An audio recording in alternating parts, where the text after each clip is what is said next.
At dahil may dalang kamuting kahoy ang aking pamangkin galing sa Batangas, kaya ito niluto ko na. Tubog-tubog nga pala ang tawag nito sa amin sa Masbate. Napakasarap nito pang meriendahan. Kaya halika, samahan mo ako, magluluto tayo, tara. At ito nga pala, meron ako dito ng kamuting kahoy. Binalatan ko na at hinugasan ko na. At gagadgarin lang natin ito gamit nitong gadgaran na to. Nabibili lang namin ito sa supermarket at pwede rin kayong gumawa nito gamit lang yung ating tin can. At ito na yung nagadgad ko na lahat. At gamit naman ang malinis na tela, atin naman yan pipigaan. Pero hindi naman sobrang pigang-piga dahil ang gagawin natin ay tubog-tubog or yung karyoka. Karyokang kamuting kahoy, yan ang tawag niyan dito sa Manila. At meron ding karyoka na gawa sa glutinous rice flour. At pag napigaan na pala lahat, ibubuhag-hag mo na naman ulit yan. At ito na nga lahat ng aking mga napigaan. Akin na naman ulit yan, bubuhag-hagin. Katulad ng ganitong ginagawa ko, susundan nyo na lang yung step na yan. Sa amin nga pala sa Masbate, ang sarap talaga nito. Namiss ko nga ito kasi matagal na akong hindi nakakain dito. Kaya salamat naman at nagkaroon kami nito ng kamuting kahoy. At dahil nga nandito na tayo sa city, medyo nag-level up na tayo. Kaya nilagyan ko ito ng 2 pirasong saging. Minash ko lang yung saging na yan. Ang saging na yan ay lakatan. At kapag namash na ng mabuti yan, ipaghalo na natin yan doon sa ating kamuting kahoy na napigaan na. At imimix lang natin na magsama-sama sila at maghalo-halo silang lahat. Kung taga-probinsya ka, anong tawag ditong ganitong klaseng luto sa inyo? I-comment mo na dyan sa baba para malaman ko na rin. At ihahalo-halo nga lang natin ito ng mabuti. At pagkatapos na halo na, ilalagay na natin yung 1/2 cup na asukal.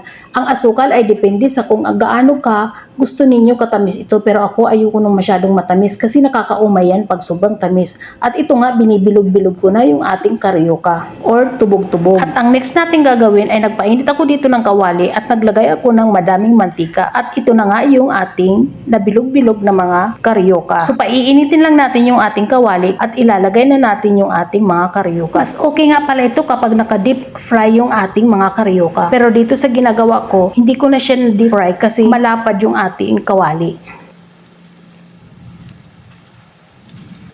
At lulutuin natin yan hanggang sa maging golden brown. At babalik-balik rin lang natin yan para even yung pagkakaluto ng ating karyoka.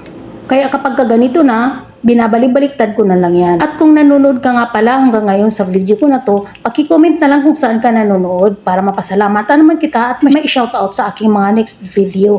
Salamat nga pala sa mga OFW na nanonood sa aking, sa mga silent viewers dyan. Thank you so much. At napapansin ko nga pala, mas marami ang nanonood sa akin ng mga non-followers kaysa sa aking followers. Kaya kayo na hindi pa nakapag-follow sa akin, paki-follow na lang sa akin. At katulad nga pala nito, nag-brown na siya, kaya lang yung kabilang side naman ay hindi pa masyadong brown. So, atin lang unti-unting kukunin yan sa mga luto na kasi hindi naman talaga yan sila sabay-sabay, lalo na kung hindi pantay yung ating mga apoy.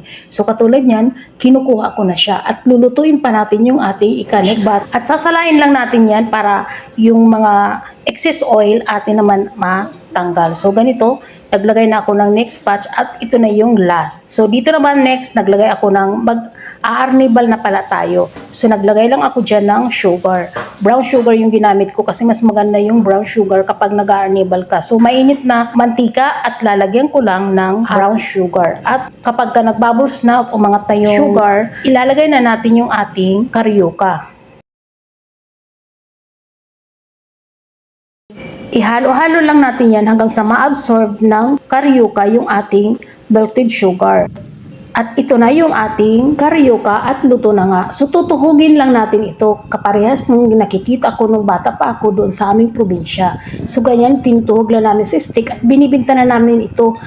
Kung minsan 5 pesos, pero ngayon mahal na siguro to, baka 20 pesos na to. Hindi ko alam kasi hindi na ako nakakabili nito. At ito na nga, luto na at ang sarap talaga nito. Ito, partner ng kape or ng malamig na coke. So ito na, meron na tayo ng karyoka. So ano pang ginagawa ninyo? Gumawa na rin kayo nito sa inyong mga bahay.